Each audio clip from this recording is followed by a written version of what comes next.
இந்த மிதுன ராசினரோட கேரக்டர்ஸ் அப்படின்னு பாத்தீங்கன்னா அதீத புத்திசாலிகளா இருக்காங்க. இது வந்து புதனோட வீடு அப்படிங்கிறதுனால இவங்களுக்கு அந்த அதீத புத்திசாலித்தனமும் நுண்ணறிவு அப்படிங்கிறது வந்து கண்டிப்பா 80% to 90% பீப்புளுக்கு கட்டாயம் இந்த குவாலிட்டிஸோட இருப்பாங்க.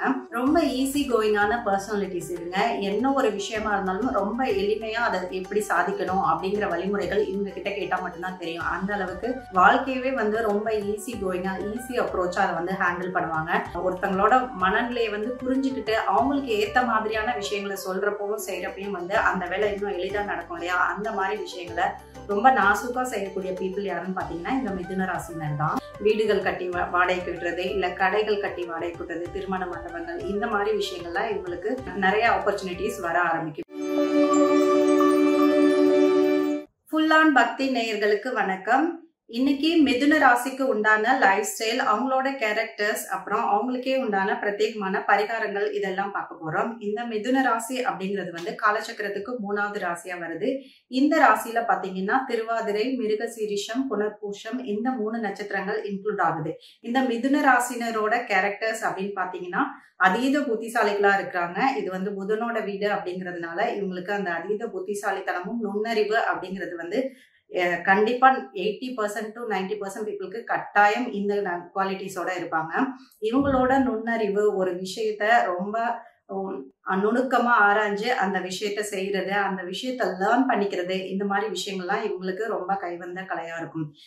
இவங்களோட அறிவு வந்து இந்த நுண்ணறிவு அப்படிங்கிறது வந்து இவங்களுக்கு யூஸ் ஆகுறது தவிர்த்து மற்றவங்களுக்கு நிறையவே யூஸ் ஆகும். கம்பேர் டு தெம் மற்றவங்களுக்கு வந்து அவங்களோட அட்வைஸோ கைடன்ஸோ வந்து அதிக அளவுல அவங்களோட நாலேஜ் வந்து யூஸ் ஆகுற மாதிரி தான் இருக்கும். ரொம்ப ஈஸி கோயிங்கான பர்சனாலிட்டிஸ் இருங்க. என்ன ஒரு விஷயமா இருந்தாலும் ரொம்ப எளிமையா அதை எப்படி சாதிக்கணும் அப்படிங்கிற வழிமுறைகள் இவங்க கிட்ட கேட்டா மட்டும்தான் தெரியும். அந்த அளவுக்கு வாழ்க்கையவே வந்து ரொம்ப ஈஸி கோயிங்கா ஈஸி அப்ரோச்சா அதை வந்து ஹேண்டில் பண்ணுவாங்க. எவ்வளவு ஒரு கஷ்டமான விஷயத்த அவங்க கிட்ட முன்னெடுத்து வச்சாலும் அதுக்குன்னே ஒரு சின்ன ரூட் கண்டுபிடிப்பாங்க. இதை எப்படி எவ்வளவு ஈஸியா செய்ய முடியும் அப்படிங்கிறதுக்கான ஒரு வழியை வந்து ரொம்ப எளிதா அவங்க கண்டுபிடிச்சிருவாங்க. அந்த மாதிரி செய்யறப்ப கட்டாயம் அதுல வெற்றியும் அடையலாம். அந்த அளவுக்கு இவங்களோட நுணுக்கமான அறிவு வந்து இவங்களை வந்து ஒரு ஈஸி கோயிங்கான பர்சனாவே வச்சிருக்கவும் செய்யும். இவங்களோட முக்கியமான ஒரு பிளஸ் பாயிண்ட் என்னன்னு பாத்தீங்கன்னா மத்தவங்களை பத்தி புரிஞ்சுக்கிறது அப்படிங்கிறது வந்து இவங்களுக்கு கைவந்த கலையா இருக்கும். அவங்க மனசுல என்ன நினைக்கிறாங்க, எதிராளிகள், அவங்க கூட பேசுறவங்க, பழகுறவங்க, இவங்களோட மைண்ட்ல என்ன இருக்கு அப்படிங்கறது வந்து ரொம்ப எளிதா இவங்க வந்து ரெக்கக்னைஸ் பண்ணிக்குவாங்க. அவங்க கிட்ட எப்படி பேசினா அந்த விஷயங்கள் நடக்கும், என்ன மாதிரி விஷயங்களை அவங்க கிட்ட சொன்னா எப்படி வேலை வாங்கலாம் அப்படிங்கிறது வந்து ரொம்ப ஈஸியா இவங்களால செய்ய முடியும். ஒருத்தங்களோட மனநிலையை வந்து புரிஞ்சுக்கிட்டு அவங்களுக்கு ஏத்த மாதிரியான விஷயங்களை சொல்றப்பவும் செய்யறப்பையும் வந்து அந்த வேலை இன்னும் எளிதா நடக்கும் இல்லையா? அந்த மாதிரி விஷயங்களை ரொம்ப நாசுக்கா செய்யக்கூடிய பீப்புள் யாருன்னு பாத்தீங்கன்னா இந்த மிதுன ராசினர் தான். நல்ல ஒரு இன்ட்யூஷன் பவரும் இவங்களுக்கு இருக்கும். நேச்சுரலாவே இவங்களுக்கு வந்து அந்த இன்ட்யூஷன் பவர் இருக்கிறது அப்படிங்கிறது வந்து இவங்க லைஃப்ல வந்து எந்த ஒரு முடிவா எடுக்கிறதா இருந்தாலும் அந்த இன்ட்யூஷனை டிபெண்ட் பண்ணியே இவங்க எடுத்துட்டு போவாங்க. அதுல வந்து 90% வந்துக்கு எந்த அளவுக்கு மிஸ்டேக்கும் வராது. அவங்களுக்கு அது வந்து சக்சஸை தான் கொடுக்கும். இந்த இன்ட்யூஷன் பவரை வச்சு அவங்களோட டெசிஷன் மேக்கிங் கெப்பாசிட்டி அப்படிங்கிறது வந்து ரொம்ப ஃபாஸ்டா இருக்கும். ரொம்ப போட்டு யோசிச்சுக்காம குழப்பிக்காம சட்டு சட்டுன்னு ஒரு முடிவு எடுத்து அந்த விஷயங்களை இறங்கி செய்வாங்க. அது வந்து அவங்களுக்கு நன்மையா தான் அமையும். எப்பயுமே ஒரு ரொம்ப ஹாப்பியான ஒரு மைண்ட் செட்டும் அவங்களோட ஃபேஸுமே பாத்தீங்கன்னா ரொம்ப ஸ்மைலிங்காவும் எப்பயும் வச்சிருப்பாங்க. தனக்குள்ள என்ன மாதிரியான போராட்டங்கள் நடந்துட்டு இருந்தாலும் சரி, சில சமயம் டவுனா இருந்தாங்க அப்படின்னா கூட அதெல்லாம் யாராலையும் கண்டே பிடிக்க முடியாது. அவ்வளோ ஒரு அந்த ஃபேஸ் வந்து எப்பயுமே ஒரே மாதிரியே தான் இருக்கும்.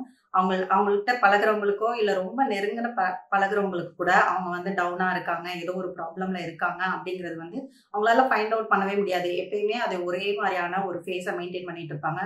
அது வந்து ரொம்ப பப்ளியா ரொம்ப கெத்தாவும் இருக்கும் அந்த ஃபேஸ். அதனால இவங்க மனசுல என்ன நினைக்கிறாங்க அப்படிங்கிறது வந்து அவ்வளவு எளிதில யாராலையும் புரிஞ்சிக்கவே முடியாது. இந்த மிதுன ராசினருக்கு உண்டான வீடு எங்க அமையும் அப்படின்னு பாத்தீங்கன்னா மோஸ்ட்லி உங்களுக்கு வந்து ஒரு கார்னர் ஹவுஸ் அப்படிங்கிற மாதிரி தான் அமையும். ஒரு தெரு அப்படின்னு எடுத்துக்கிட்டாலே அந்த தெருவுல அந்த ஸ்ட்ரீட்ல வந்து ஒரு கார்னர் ஹவுஸ்ல இருக்கிறது, இல்லையா ஒரு பிளாட்ல இருந்தாங்க அப்படின்னா கூட அந்த பிளாட்லயே ஒரு கார்னர் பிளாட் இவங்களுக்கு அமையும். அந்த மாதிரியான அமைப்புகள் தான் இந்த மிதுன ராசினருக்கு நிறைய வருது. இவங்க இண்டிவிஜுவல் ஹவுஸா இருந்தாங்கன்னா கூட இவங்களுக்கு நியர்பையா பாத்தீங்கன்னா நிறைய பார்க் அந்த மாதிரி விஷயங்கள் இவங்களுக்கு தொண்டு தொட்டு வந்துகிட்டு இருக்கும். இந்த ராசினர்ல நிறைய பேர் வந்து 2-3 டிகிரி அந்த அளவுக்கு படிச்சிருப்பாங்க. இவங்களுக்கு வந்து 4ஆம் இடம் வந்து புதனா வர்றது அப்படிங்கிறது வந்து எந்த லெவல்ல இருந்தாலுமே சரி ஒரு சின்ன அளவுலயாவது இவங்களுக்கு ப்ராப்பர்ட்டி அப்படிங்கிறது இருக்கும். ஒரு சின்ன இடமாவது இவங்களுக்கு அமையும். இது வந்து இந்த ராசினருக்கே உண்டான ஒரு புதன் கொடுக்குற ஒரு விஷயம் அப்படின்னே சொல்லலாம். இவங்களுக்கு வந்து ஃபர்தரா வந்து இவங்க நல்லா டெவலப் ஆகிறப்ப இவங்க நிறைய வந்து வாடகை மூலமா வருமானம் வரக்கூடிய ஆப்பர்ச்சுனிட்டிஸும் இவங்களுக்கு நிறைய இருக்கு. வீடுகள் கட்டி வாடகைக்கு விடுறது, இல்ல கடைகள் கட்டி வாடகைக்கு விடுறது, திருமண மண்டபங்கள், இந்த மாதிரி விஷயங்கள்லாம் இவங்களுக்கு நிறைய ஆப்பர்ச்சுனிட்டிஸ் வர ஆரம்பிக்கும். இவங்களுக்கே வந்து இவங்களுக்கு இருக்க நாலேஜுக்கு நிறைய பேர் பாத்தீங்கன்னா 2 தொழில் பண்ணிட்டு இருப்பாங்க. 2 வருமானம் கட்டாயம் இவங்களுக்கு இருக்கும். ஒரு வேலையில இருந்தா கூட அடுத்து வந்து இன்னொரு சைட் பிசினஸ் பண்ணணும் அப்படின்ற எண்ணம் வந்து கண்டிப்பா அந்த மாதிரி ஸ்டார்ட் பண்ணிடுவாங்க. 2 வருமானம் அப்படிங்கிறது வந்து இவங்களுக்கு நிச்சயமா இருக்கும். தொழிலையுமே பாத்தீங்கன்னா இவங்களுக்கு வந்து இந்த பீப்புள் ஹேண்ட்லிங் அப்படிங்கிறது வந்து ரொம்ப எளிமையா வந்துடும். எத்தனை பேர் இருந்தாலும் அவங்கள கட்டி மேய்ச்சு அவங்களுக்கு என்ன வேணுமோ, என்ன வேலை வேணுமோ அதை வந்து ரொம்ப எளிமையா அதை சாதிச்சுட்டு போயிடுவாங்க.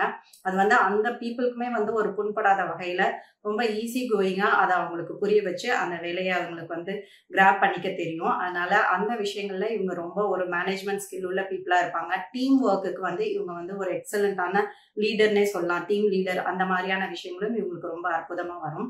ஆனா இவங்களுக்கு 10ஆம் இடம் வந்து தொழில் ஸ்தானம் அப்படிங்கிறது வந்து நீசமா இருக்கிறது அப்படிங்கறதுனால இவங்களுக்கு தொழில்ல வந்து சின்ன போராட்டங்கள் அந்த மாதிரியான விஷயங்கள்லாம் இருக்கத்தான் செய்யுது. தொழில்ல எந்த அளவுக்கு போராட்டங்கள் இருக்கோ அந்த அளவுக்கு கட்டாயம் ஒரு வெற்றியை நோக்கி இவங்க போயிடுவாங்க. ஃபியூச்சர்லயாவது இவங்களுக்கு வந்து அதாவது வாழ்க்கையின் பிற்பகுதியிலாவது இவங்களுக்கு வந்து ஒரு நல்ல டெவலப்மெண்ட் இருக்கும். இவங்க நினைச்சு பார்த்த name and fame and finance இதெல்லாம் வந்து கம்ப்ளீட்டா அவங்களுக்கு இம்ப்ரூவ் ஆக ஆரம்பிச்சிடும். இனிஷியல் ஸ்டேஜஸ்ல இந்த பிசினஸ்லயோ இல்ல ஒர்க்லயோ வந்து அவங்களுக்கு இந்த மாதிரியான சங்கடங்கள் அப்படிங்கறது வந்து தவிர்க்கவே முடியாதுதான். நெக்ஸ்ட் வந்து இவங்களுக்கு மேரேஜ் லைஃப் அப்படின்னு பாத்தீங்கன்னா நிறைய மிதுன ராசினருக்கு லவ் மேரேஜ்க்கான சான்சஸ் நிறைய இருக்கும். ரொம்ப எளிதில காதல்ல விழக்கூடிய ராசினர் இவங்க. நல்ல வந்து ஒரு ரசனை மிக்க பீப்புள் இவங்க. அதனால ரசிச்சு காதல் பண்ணக்கூடிய பீப்புள். ஆனா இவங்களுக்குலாம் வந்து அந்த மேரேஜ் வந்து அந்த லவ் வந்து அந்த மேரேஜ் நோக்கி போகுதா, சக்சஸ் ஆகுமா லவ் அப்படின்னு கேட்டா 80% அது இல்லைன்னு தான் சொல்ல முடியும். ஒண்ணு வந்து அவங்க பார்ட்னரே வந்து இவங்களை புரிஞ்சுக்காம இவங்களோட அந்த நோபல் கேரக்டர்ஸ் எல்லாம் கூட அவங்களால அண்டர்ஸ்டாண்ட் பண்ணிக்க முடியாத மாதிரி, இல்லையா அந்த பார்ட்னரோட எக்ஸ்பெக்டேஷனுக்கு இவங்க மீட்டப் பண்ண முடியாதனால அது வந்து லவ் பிரேக்கப்ஸ் அப்படிங்கிறது இவங்களுக்கு தவிர்க்கவே முடியாது. இன்கேஸ் அது வந்து மேரேஜ் வரைக்கும் போயிட்டாலுமே அப்படின்னா கூட அவங்களுக்குள்ள ஹஸ்பண்ட் அண்ட் ஒய்ஃப்குள்ள நிறைய மிஸ் அண்டர்ஸ்டாண்டிங் அப்படிங்கிறது வந்து இந்த மிதுன ராசினருக்கு நிறைய பேருக்கு இருந்துட்டு தான் இருக்குது. இந்த மிதுன ராசினர் பர்டிகுலர் இந்த பர்சன் வந்து இவங்க பார்ட்னர் மேல வச்சிருக்க எதிர்பார்ப்புகளை கொஞ்சம் குறைச்சிக்கிட்டாங்க அப்படின்னா வந்து ஓரளவுக்கு அந்த மாதிரி பிரச்சனைகளை இவங்க ஹேண்டில் பண்ணி சுமூகமா எடுத்துட்டு போக முடியும். எதிர்பார்ப்பு அப்படிங்கிறது மட்டும்தான் இந்த ராசினருக்கு ஒரு பெரிய தடையாவே இருக்கு அப்படின்னு சொல்லலாம். 2ஆம் அதிபதி சந்திரனா வர்றது அப்படிங்கிறது வந்து இவங்களுக்கு டோட்டலாவே இவங்க லைஃப்ல வருமானம் அப்படிங்கிறது பாத்தீங்கன்னா ஒரு ஏற்ற இறக்கத்தோட தான் இருக்கும். கொஞ்ச நாளைக்கு நல்ல ஒரு ஏர்ன் பண்ணி நல்ல ஒரு லக்ஸுரி லைஃப்க்கு போவாங்க. அப்புறமே பாத்தீங்கன்னா அதை கண்டினியூஸா பண்ண முடியாத அளவுக்கு ஒரு தடை வரும். அதுல ஒரு கொஞ்சம் டவுன் ஆவாங்க. இந்த மாதிரியான ஒரு சர்க்கிள் மூவ்மெண்ட் தான் போய்கிட்டே இருக்கும் இவங்களுக்கு. 2ஆம் அதிபதி வந்து 6ஆம் இடத்துல நீசம் ஆகுறது அப்படிங்கிறது வந்து இவங்களுக்கு கண் சம்பந்தமான ஏதாவது ஒரு பாதிப்புகள், நோய்கள், இல்ல ஏதாவது ஒரு ஐ ட்ரீட்மெண்ட் எடுத்துக்கிறது, இந்த மாதிரியான ஒரு சுச்சுவேஷன் எல்லாம் கிரியேட் பண்ணி கொடுக்கும் இவங்களுக்கு. இந்த 2ஆம் அதிபதி 6ல நீசம் அப்படிங்கிறது வந்து இவங்களுக்கு பேச்சினால எவ்வளவு நன்மை நடக்குதோ அதே அளவுக்கு இந்த 6ஆம் இடம் அப்படின்னு சொல்றதே பாத்தீங்கன்னா அது ப்ராப்ளம், அந்த மாதிரி பகை, அந்த மாதிரி விஷயங்கள் இல்லையா. சோ இவங்க பேச்சினாலேயே வந்து நிறைய ப்ராப்ளத்தையும் இவங்க சந்திக்க வேண்டி வரும். நிறைய பகையை சந்திக்க வேண்டிய மாதிரியான சிச்சுவேஷன்ஸ் நிறைய இவங்களுக்கு கிரியேட் ஆக ஆரம்பிக்கும். ஸோ அந்த இடங்கள்ல எந்தெந்த இடத்துல எப்படி பேசணும் அப்படிங்கிறதையும் ஓவரா நிறைய விஷயங்களை கொட்டுறது அப்படிங்கிறதையும் இவங்க கொஞ்சம் குறைச்சிக்கிறப்ப இந்த மாதிரியான நிறைய விஷயங்களை இவங்க அவாய்ட் பண்ணிக்க முடியும்.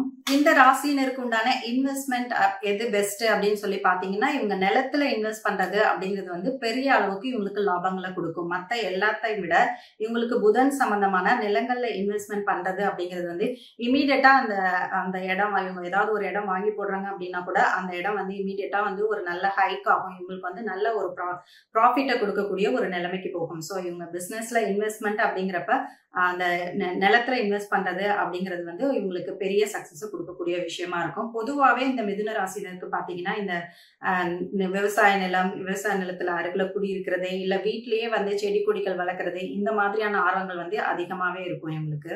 இவங்களுக்கு ஹெல்த் இஷ்யூஸ்னு பாத்தீங்கன்னா சைனஸ் சம்பந்தமான இல்ல கேஸ்ட்ரிக் ப்ராப்ளம்ஸ் அந்த மாதிரி இவங்களுக்கு நிறைய ஹெல்த் இஷ்யூஸ் வர்றதுக்கு நிறைய வாய்ப்பு இருக்குது. இந்த ராசியினருக்கு அதிர்ஷ்டம் கிடைக்கிறதுக்கு உண்டான தெய்வ வழிபாடு அப்படின்னு பாத்தீங்கன்னா மலை மேல் இருக்கிற ஏதாவது ஒரு முருகன் கோயில் வழிபாடு அப்படிங்கிறது இவங்களுக்கு சிறப்பான பலன்களை கொடுக்கக்கூடிய விஷயமா இருக்கும். இவங்க செவ்வாய் உரையை பயன்படுத்தி அந்த டைம்ல இந்த முருகனை தரிசனம் பண்றது அப்படிங்கிறது ஒரு வழக்கமாவே வச்சுக்கோங்க. வருஷத்துக்கு 2 முறையோ 3 முறையோ உங்களுக்கு எப்பப்ப டைம் கிடைக்குதோ அந்த நேரங்கள்ல இந்த முருக வழிபாடு அப்படிங்கிறது செவ்வாய் உரையை நீங்க யூஸ் பண்ணி பண்ணிக்கிறப்ப உங்களுக்கு பெருமளவு உங்களோட ராசிக்கு உண்டான சிரமங்கள்லாம் குறைஞ்சு உங்களுக்கு மென்மேலும் சக்சஸ் அப்படிங்கிறது உங்களை நோக்கி வந்துகிட்டு இருக்கும். இவங்க ராசிக்கு 3ஆம் அதிபதி சூரியன் உச்சமாகும் இடம் அப்படின்னு பாத்தீங்கன்னா 12ஆம் இடம். இந்த இடத்துல இவங்களுக்கு முயற்சி அப்படிங்கிறது வெற்றியை கொடுக்கும் அப்படின்னு தான் சொல்ல வராங்க. எவ்வளவு அளவுக்கு இவங்களுக்கு போராட்டங்கள் இருந்தாலும் கண்டினியூஸான ஒரு முயற்சி பண்ணிக்கிட்டே இருக்கிறது இவங்களுக்கு பின் நாட்கள்லயாவது நல்ல ஒரு சக்சஸை கொடுக்கக்கூடிய விஷயமா இருக்கும். அதே மாதிரி இவங்களுக்கு லவ் ஃபெயிலியர் அப்படிங்கிறது தவிர்க்க முடியாது. ஆனா ஃப்ரெண்ட்ஸ் விஷயத்துல பாத்தீங்கன்னா அவங்களால நிறைய இவங்களுக்கு லாபங்கள் ஆதாயங்கள் இதெல்லாம் நட்பு வட்டங்கள் மூலம் இவங்களுக்கு நிறைய கிடைக்கிறதுக்கு நிறைய சான்சஸ் இருக்கு. இந்த மாதிரியான நட்பு வட்டங்கள் மூலம் வரக்கூடிய நிறைய கான்டாக்ட்ஸ் வச்சு அவங்க நிறைய ஒரு பெரிய லெவலுக்கு ரீச் ஆக முடியும். இவங்க கொஞ்சம் முயற்சி எடுத்தாங்க அப்படின்னா கூட அந்த அளவுக்கு சக்சஸ் நோக்கி போகக்கூடிய ஆப்பர்ச்சுனிட்டிஸ் இவங்களுக்கு நிறைய கிடைக்கும். இவங்களுக்கான பாராயணம் பண்ணக்கூடிய ஸ்லோகம் அப்படின்னு பாத்தீங்கன்னா ஸ்ரீ சூக்தம் அப்படின்ற ஸ்லோகத்தை இவங்க பாராயணம் பண்ணலாம். இவங்களால பண்ண முடியல அப்படின்னா கூட ஜஸ்ட் பிளே பண்ணி விட்டுட்டு அந்த வீட்ல அந்த எனர்ஜியை நீங்க வைப்ரேட் பண்ணி விட்டுறீங்க அப்படின்னாலே உங்களுக்கு நிறைய நல்ல விஷயங்கள் உங்களை நோக்கி வர ஆரம்பிக்கும். ஒவ்வொரு ஸ்டெப்புமே ரொம்ப பாசிட்டிவிட்டியோட நீங்க எடுத்து வைக்கிறப்ப ரொம்ப சீக்கிரத்திலேயே உங்களுக்கு அபண்டன்ஸ் அண்ட் சக்சஸ் அப்படிங்கிறது உங்களுக்கு அட்ராக்ட் ஆக ஆரம்பிக்கும். ஸோ நீங்களும் இந்த விஷயங்களை ஃபாலோ பண்ணிக்கோங்க. தேங்க்யூ.